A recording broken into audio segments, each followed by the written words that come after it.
तो भाई लोग कैसे हो आप लोग। तो स्वैलो स्टार के नेक्स्ट इन नॉवल के एपिसोड नंबर 415 में आपका स्वागत है। तो जैसा कि अभी तक हमने देख लिया कि लूफेंग फ्लेम एम्पर रेस की तरफ जा रहा होता है अपने उसी आर्मर को लेने के लिए। अभी लूफेंग रास्ते में ही होता है। अब दिखाया जाता है कि चलते चलते लूफेंग उस प्लानिट पे पहुंच जाता है और उस प्लानिट पे लैंड करता है। और तभी वहाँ के हमें एक सिल्वर आर्मर बंदे को दिखाया जाता है जो कि लूफेंग को देखकर कहता है कि ये फ्लेम गॉड रेस का टेरिटरी है। इंसान, तुम्हारी हिम्मत कैसे हुई यहाँ पर आने के लिए। लेकिन लूफेंग आगे बढ़ रहा होता है। अब सामने का बंदा अनडाइंग फाइटर होता है फ्लेम गॉड रेस का।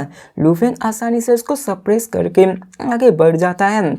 लूफेंग चारों तरफ देखता है और चिल्ला कर कहता है, फ्लेम एम्पर, मैं तुम्हारे टेरिटरी में आ चुका हूँ। चलो अब सामने आने का वक्त आ चुका है, ज़्यादा छिपो मत। अब हमें दिखाया जाता है उसे अनडाइंग जानसन वॉरियर को, जो ये सुनकर वो गुस्से में कहता है कि ह्यूमन, आखिरकार तुम्हारी इतनी हिम्मत कैसे हुई कि तुम फ्लेम एम्पर को अपने नाम से बुलाने की। अब जानसन रेस के फ्लेम एम्पर एब्सोल्यूट रूलर है। जैसा कि प्राइमर केओस सिटी में प्राइमर केओस सिटी लीडर मौजूद थे, वैसे ही यहाँ पर जानसन रेस के फ्लेम एम्पर भी एब्सोल्यूट रूलर थे। लूफेंग ने यहाँ पर आके उनको डायरेक्टली पुकारा होता है। लूफेंग उस अनडाइंग वॉरियर की तरफ देखता है। दिखाया जाता है कि वहाँ पे उस अनडाइंग वॉरियर से बहुत ही फाइटिंग स्पिरिट निकल रही होती है, क्योंकि वो गुस्सा होता है लूफेंग के लिए। लेकिन लूफेंग यहाँ पर ध्यान नहीं देता है और वो कहता है कि फ्लेम एम्प्रम, यहाँ पे एक अनडाइंग भी लोली अनडाइंग मेरे सामने बोलने की हिम्मत कर रहे हो। आखिरकार तुम कहाँ छिपे हुए हो, ये तुम्हारा इलाका है, तुम यहाँ के स्पेस और टाइम को भी कंट्रोल कर सकते हो। अब ये प्रेटेंड मत करो कि तुम मुझे नहीं सुन सकते हो। और लूफेंग यहाँ पे ये सब बोलकर चुप हो जाता है और इंतजार करने लगता है। और अब फिर हमें सीन चेंज कर जानसन रेस के घर का सीन दिखाया जाता है, जहाँ पे हमें बताया जाता है कि उस रेस के अंदर फ्लेम एम्पर ने अपने अल्टीमेट कंट्रोल को पोजेस किया हुआ था। अगर यहाँ पे वो बहरा भी क्यों ना हो जाए, लेकिन वो लूफेंग के हर एक बातों को सुन सकता है। और वो जानता था कि लूफेंग इतना बेवकूफ़ नहीं है। वैसे ही टाइम बीतने लगते हैं और तभी वहाँ पे मेन पैलेस से एक पावर गॉडली पावर डिस्पर्ट होकर बाहर निकलती है और एक ही झटके में वो लूफेंग के सामने पहुंच जाती है। और हमें एक ब्लडी सिंगल हॉर्न मैन को दिखाया जाता है, जो लूफेंग को देखकर कहता है कि क्या तुम लूफेंग हो, the human blade river emperor.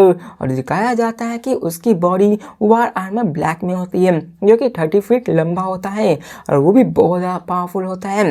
लूफेंग कहता है कि हाँ, वो मैं ही हूँ। तो वो बंदा रिप्लाई करते हुए कहता है कि मैं आज डिटेरियम नाइट हूँ। फ्लेम एम्पर ने मुझे इंस्ट्रक्ट किया है कि मैं इधर अभी तुमको वेट कराना है और जब तुम यहाँ पे आ जाओगे तो मैं तुम्हें उनसे मिला सकता हूँ, लेकिन अभी यहाँ पे कुछ डिले है, वो यहाँ पर नहीं है। तो ये सुनकर वो हंसने लगता है और कहता है कि क्या वो नहीं है यहाँ पे। अब यहाँ पे उसे पता था कि ये सब पहले से ही प्लानिंग किया हुआ है। अब वो दोनों आगे बढ़ते हैं और आगे जाने लगते हैं। अब एज डिटेरियम नाइट लूफेंग से पूछता है और कहता है कि क्या तुम मेरे अपने बंदे को छोड़ोगे, क्योंकि लूफेंग ने उस अनडाइन को पकड़े हुए था, क्योंकि वो बोलने लगा था। अब लूफेंग उसको छोड़ देता है, जिसके बाद वो उसको अपने अंदर पैलेस में ले आता है। लूफेंग उसके अंदर चला जाता है और डायरेक्टली पैलेस के ग्राउंड में टेलीपोर्ट हो जाता है। और अब फिर हमें दिखाया जाता है पैलेस के अंदर का सीन, जहाँ पे एंडलेस फ्लेम्स मौजूद थे और वहाँ पर पूरी तरह से आग लगी हुई थी। और पार्ट में दिखाया जाता है कि कई सारे अनडाइंग वॉरियर्स भी खड़े होते हैं, जो कि उनका रास्ता बना रहे होते हैं। फिर हमें दिखाया जाता है लूफेंग को, जो उस बंदे से पूछता है कि आखिर फ्लेम एम्पर कहाँ है। तो वो नाइट कहता है कि ये हमारा मेन पैलेस है, ये सबसे हाईएस्ट पैलेस मौजूद है और ये वो भी जगह है जहाँ पे फ्लेम एम्पर रहते हैं। और यहाँ पर वो ऐसे ही बकवास करने लगता है, लेकिन यहाँ पे लूफेंग डायरेक्टली कहता है कि क्या वो समय को बाई कर रहा है, आखिर वो सामने क्यों नहीं आ रहा है, क्या उसी ने तुमसे ये सब करने को कहा है, और क्या उसी ने ये सब करने को कहा है और वो इतना लेट कर रहा है। अब लूफेंग तो पहले से ही जानता था कि फ्लेम एम्पर को उसके आने के बारे में उसे पहले ही पता होगा, इसलिए उसने सब चीज़ प्लानिंग की होगी, ये सब न्यूज़ फैला दी होगी। तो हमें उस नाइट को दिखाया जाता है जो कहता है कि इतना परेशान मत हो ब्लेड रूनर एम्पर, यहाँ पे सब चीज़ होने वाला है और मैं भी फ्लेम एम्पर के द्वारा यहाँ पे भेजा गया हूँ और फ्लेम एम्पर अभी ओरिजिनल स्टार में मौजूद है। उन्हें ओरिजिनल स्टार से आने के लिए अपने गॉड कंट्री टेलीपोर्टेशन को यूज़ करना होगा। वैसा वो करेंगे तो यहाँ पे किसी भी टाइम में नो टाइम में यहाँ पे आ जाएंगे। अब लू फेंग कहता है कि कोई बात नहीं, लेकिन तुम मुझे उनके पास ले चलो, मैं तुम्हारे फॉलो किए हुए जितने भी अरेंजमेंट है उसका पालन करूंगा। जिसके बाद वो पैलेस में चले जाते हैं और कहता है कि मैं फ्लेम एम्पर का यहाँ पे इंतजार करूंगा जब तक कि वो नहीं आए। जिसके बाद वो भी बंदा कहता है ठीक है मुझे फॉलो करो और वो उसे सेकेंडरी पैलेस हॉल में ले आता है और अब फिर हमें सीन चेंज कर उसे नाइट को दिखाया जाता है जहाँ पे वो बाहर निकल जाता है और कहता है ये तो कुछ नहीं है, लेकिन फिर भी इतना एरोगेंस भरा हुआ है, यहाँ तक कि ये सिर्फ एक अनडाइंग लाइफ फॉर्म है जो कि सिर्फ सेकेंडरी यूनिवर्स नाइट की पावर को पोजेस करता है और तुम भी मेरे फ्लेम एम्पर के सामने डिसरिस्पेक्ट शो कर रहे हो। और वो भी थोड़ा सा गुस्सा होता है कि उसके सुप्रीम बीइंग के सामने आखिरी अनडाइंग लेवल का फॉर्म इतना एरोगेंट कैसे हो सकता है। और अब फिर हमें सीन चेंज कर सेकेंडरी पैलेस को सीन दिखाया जाता है जहाँ पे लू फेंग बैठा हुआ होता है और लू फेंग सोचता है कि आखिरकार उसे मेरे बारे में कैसे पता चला। लगता है कि सबको न्यूज़ इसी ने बताया कि मैं यहाँ पे आ रहा हूँ और इसी कारण यहाँ पर सबने मुझ पर अटैक किया। और लू फेंग कहता है कि मैं इंतजार करूँगा चाहे कितना भी लंबा अरसा क्यों न बीत जाए, मैं बिना फ्लेम एम्पर आर्मर को लिए नहीं जाऊँगा। और वो जानता था कि सिटिंग माउंटेन गेस्ट के वो इस नियम को नहीं उल्लंघन कर सकता था और वो इंतजार करता जाता और दिखाया जाता। एक दिन 2 दिन 3 दिन ऐसे ही पास हो जाते हैं, फिर 1 महीना 2 महीना और ऐसे ही कोई भी न्यूज़ नहीं आती है फ्लेम एम्पर के द्वारा और फ्लेम एम्पर अभी तक नहीं आया होता है। लू फेंग भी आंखें बंद कर मेडिटेट करके ऐसे ही साइलेंस में वेट कर रहा होता है क्योंकि यहाँ पर उसे फ्लेम आर्मर चाहिए ही होता है। और अब फिर हमें सीन चेंज कर फ्लेम एम्पर को दिखाया जाता है जो कि ओरिजिनल स्टार में अपने पैर को क्रॉस करके एंशिएंट फॉरेस्ट में बैठा हुआ था और उसे भी पता था कि लू फेंग आ चुका होता है। वो कहता है थर्ड ब्रदर चलो यहाँ पे मैं तुम्हारे एरोगेंस को तोड़ता हूँ, तुम जरूर ह्यूमन रेस के एक्स्ट्राऑर्डिनरी जीनियस हो, लेकिन मैं भी तुम्हारे जितना स्ट्रॉन्ग था जब मैं अनडाइंग था और यहाँ पे मैं जानता हूँ कि आखिरकार तुम कितने रिस्पेक्टफुल हो। और अब फिर हमें सीन चेंज कर लू फेंग को दिखाया जाता है जहाँ पे लू फेंग को उस पैलेस में रह रहे 1 साल से ज़्यादा हो चुका था और वो अभी भी इंतज़ार कर रहा होता है बिना किसी शोर शराबे किए हुए। लेकिन एक दिन उसी वक्त जब लू फेंग मेडिटेट कर रहा था तो उस वक्त एक लाउड नॉइज आती है। वहाँ पे एक पावरफुल फोर्स चारों तरफ सराउंडिंग को घेर लेती है। दिखाया जाता है कि वहाँ पे कई सारे सर्वेंट्स होते हैं जो कि अनडाइंग वॉरियर होते हैं, वो सभी अपने घुटनों पे आ जाते हैं और लू फेंग को भी दिखाया जाता है जो कि अपने आंखों को खोलता है और कहता है फाइनली तुम यहाँ पे आ ही गए। और दिखाया जाता है कि तभी वहाँ का सराउंडिंग का स्पेस और टाइम बदल जाता है और लू फेंग वहाँ के ट्रांसफॉर्मेशन को एब्जॉर्ब करने लगता है और दिखाया जाता है कि वो ट्रांसफॉर्म होकर एक स्पेसियस पैलेस हॉल में आ जाता है। वहाँ पे हमें एक थ्रोन को दिखाया जाता है जहाँ पे एक बंदा बैठा हुआ होता है जो कि डेंसली स्केल से कवर होता है और बहुत ही बड़ा होता है और वो यानसान रेस से बिलोंग करता है। वो कोई और नहीं फ्लेम एम्पर होता है। अब लू फेंग उसकी तरफ देख कर कहता है सेकंड ब्रदर तुम फाइनली यहाँ पे आ ही गए, मैं तुम्हारा बहुत ही लंबे अरसे से इंतजार कर रहा हूँ। दिखाया जाता है हमें उस टावर पे बैठे हुए बंदे को जो कि नीचे उतरता है और दिखाया जाता है कि जैसे जैसे वो नीचे उतर रहा था उसकी गॉडली बॉडी छोटे छोटे होते हुए लू फेंग की साइज में आ जाती है। वो अपने साइज को छोटा कर लेता है जिसके बाद फ्लेम एम्पर लू फेंग की तरफ देख कर कहता है थर्ड ब्रदर मैं ओरिजिनल स्टार में था और वहाँ पर मैं काउंटलेस अदर बीइंग से फाइट कर रहा था काउंटलेस वैल्यूबल्स के लिए। यहाँ पर उस वक्त टाइम नहीं था तुमसे मिलने के लिए, इसलिए थोड़ा सा देरी हो गई। मैं ये ट्रस्ट करता हूँ कि तुमने अपने दिल पे नहीं लिया होगा। तो लू फेंग कहता है कि नहीं मैंने नहीं लिया है। तो फ्लेम एम्पर भी कहता है ठीक है। और मैंने यहाँ पे वो कहता है फिर बाद में कि मैंने यहाँ पे पूती से भी बात की थी जो हमारे टीचर है सिटिंग माउंटेन गेस्ट उनसे से बात हुई है और ये पता चला कि उन्होंने कुछ ऑर्डर दिए हैं, जैसा कि तुमने जानते हो कि वो ऑर्डर क्या है। और वो कहता है कि तुम मिलियन में भी एक हो और ह्यूमन रेस के एक एक्स्ट्राऑर्डिनरी जीनियस हो। यहाँ सब टीचर के फेट की वजह से ही तुम यहाँ पे आए हुए हो, इसलिए तुम इतना मत सोचो कि तुम्हें गर्व होने की बात है। तुम्हें खुद को और भी ज़्यादा ट्रेन करना होगा और जितनी जल्दी हो सके यूनिवर्स नाइट में ब्रेक थ्रू करना होगा और तब तुम अपने आप को यूनिवर्स मास्टर के स्टेटस पे मूव कर सकते हो। और फर्स्ट ब्रदर और मैं तुम्हारा इस दिन का बेसब्री से इंतजार कर रहा हूँ कि कब तुम यूनिवर्स मास्टर बन सकते हो।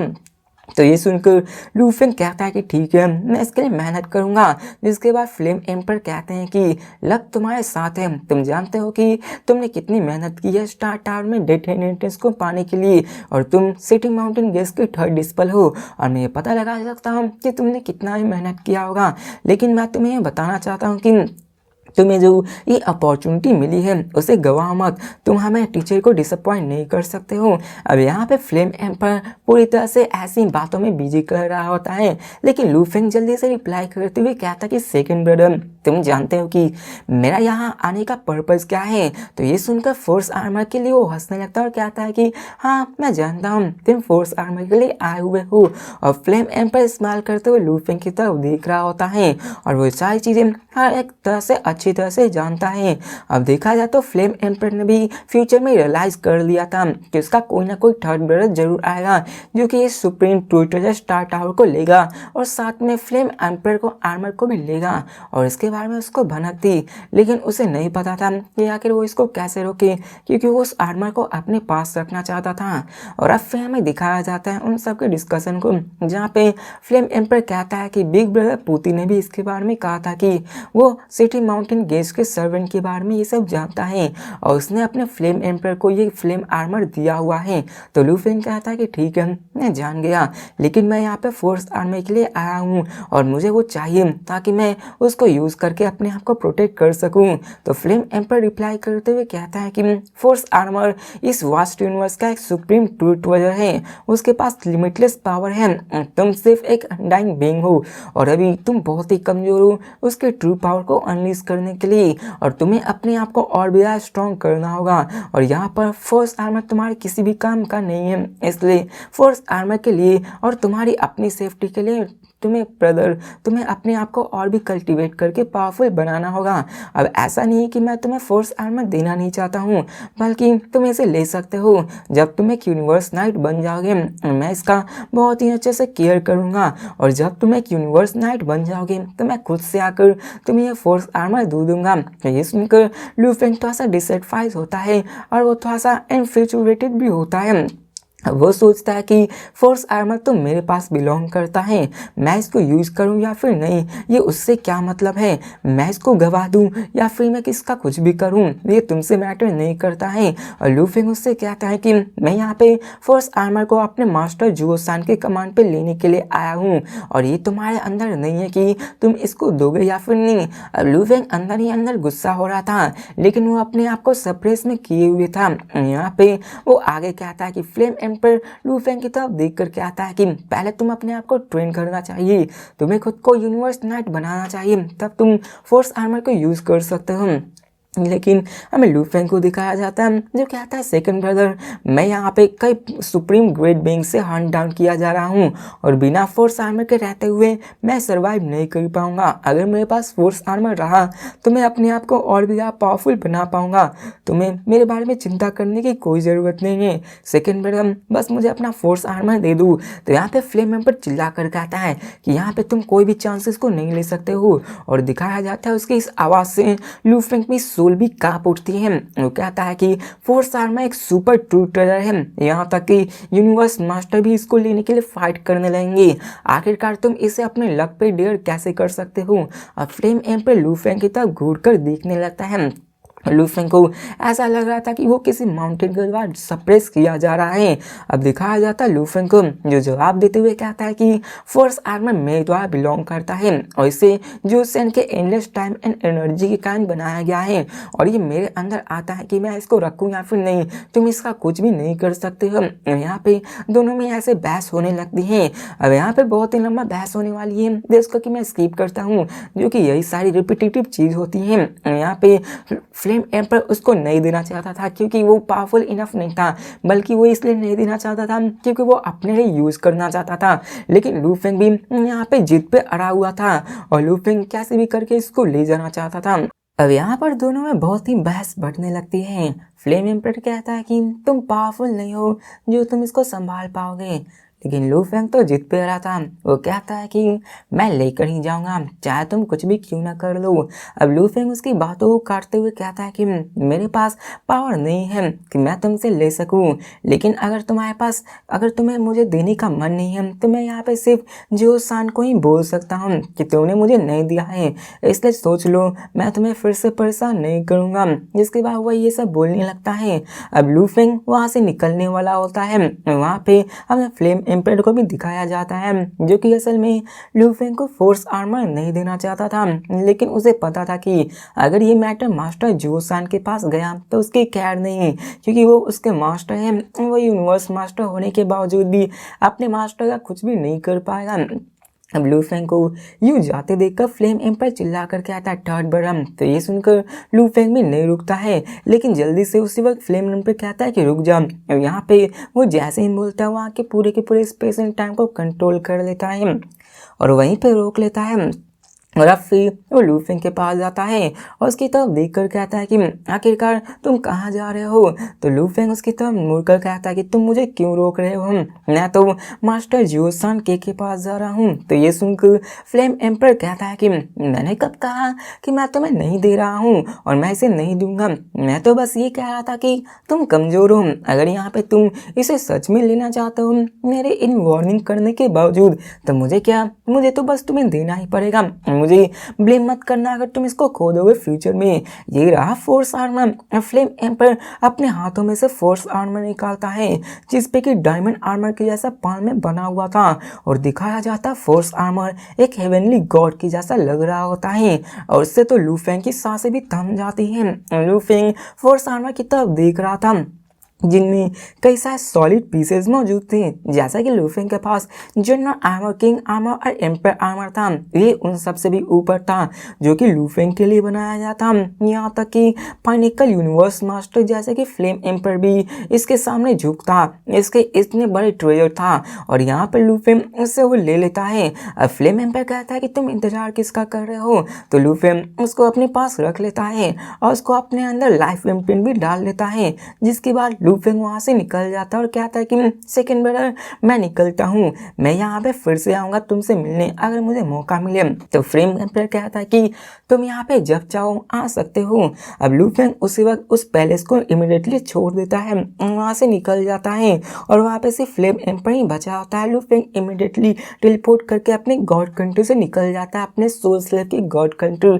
टेलीपोर्टेशन को यूज करके। और अब फिर हम सीन चेंज का फ्लेम एम्पर को दिखाया जाता है, जो कि मैन पैलेस के बाहर ही खड़ा होता है। लूफेंग को अपने गॉड कंट्री ट्रांसपोर्टेशन से निकलते हुए जाते हुए देखता है और दिखाया जाता फ्लेम एम्पर को, जो कहता है थर्ड ब्रदर तुम तो बहुत ही इंप्रेसिव हो, क्योंकि वो जानता था कि उसने आखिरकार लाइफ एंड डेथ इनहेरिटेंस को कैसे सहा था। और ये भी जानता था कि लूफेंग ने अगर इसको सहा है तो उसने भी बहुत बड़ी कुर्बानी दी होगी, वो इतनी आसानी से तो कोई भी पास नहीं हो सकता था। और वो कहता है तुम बहुत ही इंप्रेसिव हो, तुमने लाइफ एंड डेथ इनहेरिटेंस को पास करके अपने आप को सर्वाइव करके अपने बारे में सब चीज़ बता रही है कि तुम कितने ज़्यादा इंप्रेसिव हो। और लोग देखा जाए तो लूफेंग को लकी मानता था, वो जोसान के डिस्पल के अंदर आता था, लेकिन देखा जाए तो अर्थ पे बिलियंस ऑफ जनरेशन मौजूद थे। उन बिलियंस में से लूफेंग एक लौटा था जो कि उनका थर्ड डिस्पल बन पाया था। इसी कारण वो भी लूफेंग को एक्सेप्शनल मानने लगा था। फ्लेम एम्पर जो आज बना था वो भी बहुत सारा इनलेस सफरिंग के कारण ही बना था और वो जानता था कि इसके पीछे क्या है, कितनी उतनी मेहनत की थी और आज इस मुकाम पे है, उसने कितना मेहनत करके आया हुआ था और वो जानता था कि लाइफ और डेथ इनहेरिटेंस कितना टेरिफाइंग होता है और जियो स्थान के उसे इतनी आसानी से नहीं देने वाला था। अब फ्लेम एम्पर कहता है कि वो तो फोर्स आर्मर आखिरकार में ले गया और वो खुद को शांत करता है। उसे लू फेंग के बारे में उतना चिंता नहीं था क्योंकि लू फेंग जब एक यूनिवर्स मास्टर बन जाएगा और उसके पास स्टार टावर बन मिलेगा तो वो यूनिवर्स मास्टर का एक एक्सेप्शनल बीइंग बन जाएगा। वो इतना ज़्यादा पावरफुल बन जाएगा कि उसे सुप्रीम मास्टर के बारे में कोई नहीं मार सकता है। उसे यूनिवर्स मास्टर तो उसके लेवल का होगा ही नहीं, सिर्फ सुप्रीम लेवल के मास्टर ही उसको मार सकते हैं। या तो लू फेंग इतना ताकतवर हो जाएगा कि वो सुप्रीम लेवल मास्टर को भी हरा सकता है। ऐसे ही लंबी चौड़ी बातें होती हैं जिसको कि मैं स्किप करता हूँ। फिर हमें सीन चेंज के ह्यूमन टेरिटरी के ग्रांडियस कंट्री का सीन दिखाया जाता है जहाँ पे मोसा लू फेंग अपने एरिड प्लैनेट के साथ आया हुआ होता है। लू फेंग अपनी गॉड कंट्री ट्रांसलोटेशन को यूज करके वहां पे निकल गया होता है और दिखाया जाता है मूसा क्लैंसमैन की एक टेक्निक को जिससे कि वो एक ही झटके में 3300 लाइट ईयर्स को ट्रैवल कर लेता है और एक ही झटके में 1000 लाइट ईयर्स को और भी फॉरवर्ड आगे बढ़ने लगता है। और मूसा बॉडी की अभी जो स्पेस की अंडरस्टैंडिंग थी वो बहुत ही बढ़ चुकी थी, वो किसी भी यूनिवर्स नाइट को टक्कर दे सकती थी। और लू फेंग ने जब स्पेस हार्ट को ऑब्जर्व किया था तो उसकी परफेक्टली मैनेज थी कि वो स्पेस के साथ मर्ज हो सकता था। उसके पास डोमेन भी आ चुकी थी जिसके कारण उसकी पावर बहुत ज़्यादा बढ़ चुकी थी। अब लू फेंग ऐसे ही आगे बढ़ने लगता है। लू फेंग के पास फोर्स आर्मर मौजूद था और लू फेंग उसी फोर्स आर्मर के पावर को महसूस करता है और ऐसा महसूस कर रहा था कि लू फेंग एक ओमनीपोटेंट बीइंग बन चुका है जिसकी पावर इनलेस है। और लू फेंग कहता है कि मास्टर जू सिंह ने इसलिए कहा था कि ये एक ट्रू ट्रेजर है, इसमें इनलेस पावर है। अब लू फेंग अपने इंटरनल बॉडी में आ जाता है जहाँ पे उसके सामने एक बड़ा सा गोल्डन हॉर्न बीस्ट होता है और लू फेंग कहता है कि चलो अब फोर्स आर्मर को ट्राई करने की बारी आ गई है और वो सबसे पहले अपने गोल्डन हॉर्न बीस्ट पे फोर्स आर्मर को ट्राई करने वाला था। अब दिखाया जाता है गोल्डन हॉर्न बीस्ट वहाँ पे आ जाता है और वो force armour golden horn beast से मर्ज हो जाता है। अब लू फेंग ने पहले ही उसके पावर को टेस्ट कर लिया होता है और वो अपने आप को कनेक्ट करके पहले इन सब चीज़ के बारे में जान लिया होता है। अब दिखाया जाता है कि लू फेंग अपने को ट्रू एंड नाइट से मिलने के लिए ले गया होता है। हमें वर्चुअल नॉइस का सीन दिखाया जाता है जहाँ पे ट्रू एंड नाइट के पैलेस होता है, वहाँ पे कई सारे बंदे होते हैं। अब फिर से यहाँ पे पूरी तरह से बकवास है तो इसको मैं स्किप करता हूँ क्योंकि वो ओरिजिनल स्टार से होती है जहाँ पे सब लोग यही बात करते हैं कि कब लू फेंग वहाँ पे जाएगा। समझ लो शॉर्ट में कि लू फेंग वहाँ पे जाके डिस्कशन करता है कि वो भी जाने वाला है, बस इतना ही है इन सब में, बाकी सब ऐसे ही बकवास लिखा हुआ है। फिर हम सीन जेम्स का लू फेंग को दिखाया जाता है जो कि वहाँ पर जाने के लिए तैयार होता है, जो कि लू फेंग को वहाँ पे फोर्स आर्मर मिल चुका था तो इसलिए वो तैयार हो चुका था। और इन्फॉर्मेशन के मुताबिक लू फेंग को ये भी पता चला था कि वहाँ पे लू फेंग के सर्वाइव करने के चांसेस सिर्फ 10% है क्योंकि यूनिवर्स मास्टर भी वहाँ मौजूद थे और यूनिवर्स ओवरलॉर्ड भी थे जो कि लू फेंग से बहुत ज़्यादा पावरफुल थी। और लू फेंग इसके बारे में क्लियर था कि वहाँ पे जाने पे लू फेंग के साथ कुछ भी हो सकता था। अगर वहाँ पे वो किसी से फाइट नहीं कर पाया तो वहाँ से वो सीधा अपनी डोमेन की टेक्निक लेकर निकल जाएगा। लू फेंग का यही सारा प्लान था।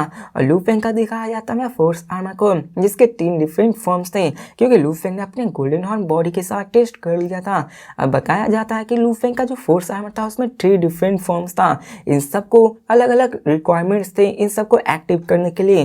पहला फोर्स आर्मर के पहले लेवल में किसी एक बंदे के पास 100 मिलियन टाइम्स होना चाहिए सेक्टर लॉर्ड्स के जितना और उसको एक्टिवेट करने के लिए मतलब ये हुआ कि एक सेक्टर लॉर्ड के पावर के 100 मिलियन टाइम्स ज़्यादा होना चाहिए तभी वो किसी को ऐसे ही रोक सकता है उसको एक्टिवेट करने के बाद। अब यहाँ पे हमें बताया जाता है कि जब इसे एक्टिवेट किया जाएगा इसका फर्स्ट लेवल को तो इसके 1/1000 किसी भी नॉर्मल मतलब किसी भी वेपन से अटैक किया जाता है उसको एब्जॉर्ब कर लेगा। सोल अटैक को 1/10 करेगा और वैसे ही उसको और भी ज़्यादा स्ट्रेंथ प्रोवाइड करेगा, मतलब ये कि उसको 100 मिलियन टाइम्स सेक्टर लॉर्ड से ज़्यादा स्ट्रेंथ प्रोवाइड करेगा। अब आप लोग सोच रहे होंगे 1/1000 का मतलब क्या हुआ, मतलब कि जो 1000वां पार्ट होगा उसका सिर्फ एक ही हिस्सा लूफेंग को जाकर लेगा। सेकेंड फॉर्म के भी रिक्वायरमेंट्स थे 100 billion times of sector Lord के एक्टिवेशन के लिए। इसमें भी सेम क्राइटेरिया होता है, बस इतना समझ लो कि उसमें मटेरियल अटैक को 1/10,000 कर देता था, सोल अटैक वही 1/10 को वीकेन करता था। और इसमें किसी को भी आराम से किसी के भी स्ट्रेंथ को 1 ट्रिलियन टाइम्स सेक्टर लॉर्ड से ज़्यादा कर दिया जाता था।